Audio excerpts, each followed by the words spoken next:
అవగాహనను మీతో పంచుకోదలుచుకున్నాను. మొట్టమొదట తెలంగాణకు సంబంధించిన కృష్ణానది జలాల మీద చర్చించుకుందాం.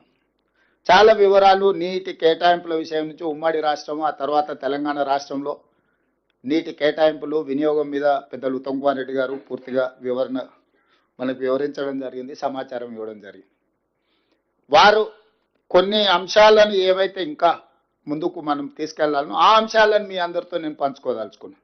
ఈరోజు కృష్ణానది జలాల మీద ఆంధ్రప్రదేశ్కి 512, తెలంగాణకు 299 టీఎంసీల నీటి కేటాయింపుల కోసం చంద్రశేఖరరావు గారు 2015లో కావచ్చు, 2020లో కావచ్చు, ఆ తర్వాత కృష్ణా బచావ్ ట్రిబ్యునల్ ఇచ్చినప్పటి వరకు శాశ్వతంగా బ్లాంకెట్గా మంజూరు చేసి వచ్చేసిండు.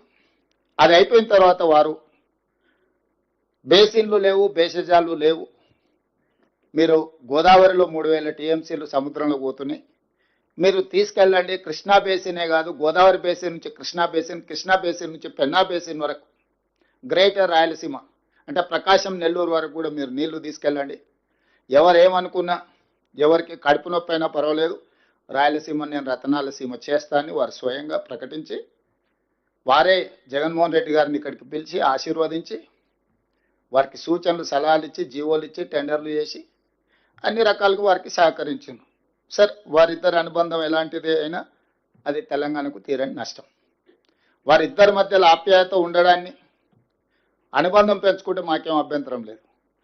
కానీ శాశ్వతంగా తెలంగాణ ప్రజలకు కృష్ణానది పరివాహక ప్రాంతంలో ఉండే రైతాంగానికి మరణ శాసనం రాసే అధికారం చంద్రశేఖరరావు గారికి ఎవరు ఇవ్వలేదు. ప్రజల యొక్క హక్కులను కాపాడడానికి మాత్రమే ప్రజలు అధికారం ఇచ్చారు. ఆ అధికారాన్ని వినియోగించి తెలంగాణ రైతాంగం, తెలంగాణ ప్రజలకు శాశ్వత మరణ శాసనం రాసే అధికారం చంద్రశేఖరరావు గారికి ఎవరు ఇవ్వలేదు. వాస్తవంగా చంద్రశేఖరరావు గారు ఇంకొక విధంగా వాదించినుంటే ఈరోజు హైదరాబాద్ నగరానికి తాగునీళ్లు తెచ్చుకుంటున్నాం కృష్ణానది నుంచి. హైదరాబాద్ నగరంలో ఇతర రాష్ట్రాలతో పాటు ఆంధ్రప్రదేశ్ ప్రజలు కూడా దాదాపు 20% ఉన్నారు. అసలు ఉమ్మడి కోట నుంచి హైదరాబాద్ నగరానికి తాగునీటి జలాలను సపరేట్ చేసిన తర్వాత మిగిలినవి పరివాహక ప్రాంతం మీద మనం పంపకాలు చేపడదాము అన్నుంటే అది చర్చ ఇంకొకలాగా ఉండేది. ఆ విధంగా వారు ఎప్పుడు చర్చించలే. అదేవిధంగా ఈరోజు ఉన్న ప్రాజెక్టులకు సంబంధించి మనము నష్టాన్ని ఒకటే కోణంలో చూస్తున్నాం, నేను రెండో కోణంలో కూడా చూస్తున్నా.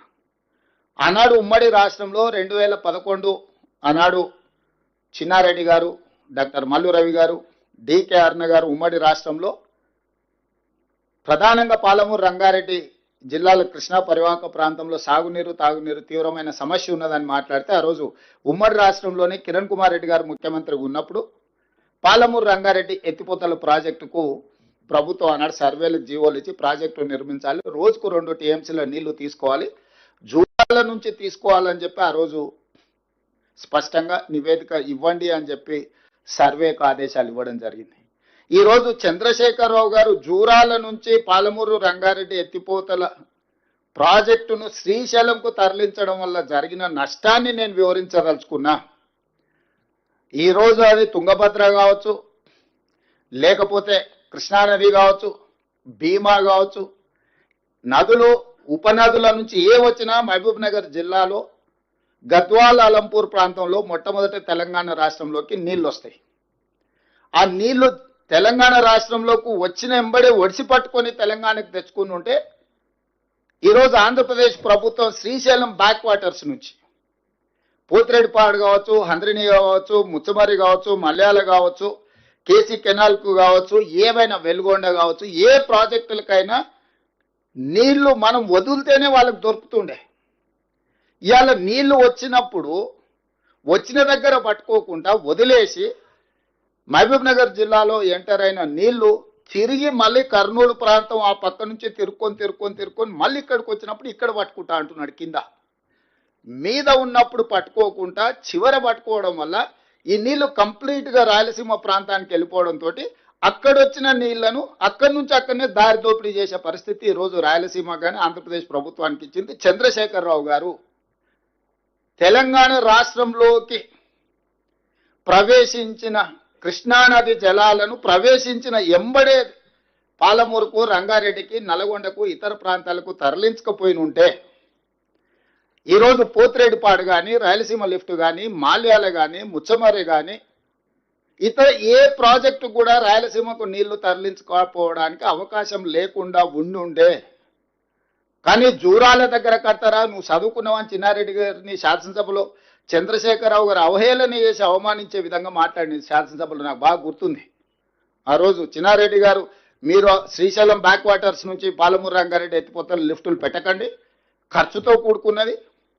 మీరు జూరాల నుంచి ఇటు నుంచి ఇట్టే తరలించుకుంటే మనకు ప్రయోజనం అని ఆ రోజు చిన్నారెడ్డి గారు అంటే, చిన్నారెడ్డి గారిని చాలా వారు సౌమ్యులు కాబట్టి స్వయం వెనక్కి తిరగానులే, అంత అవమానకరంగా మాట్లాడు.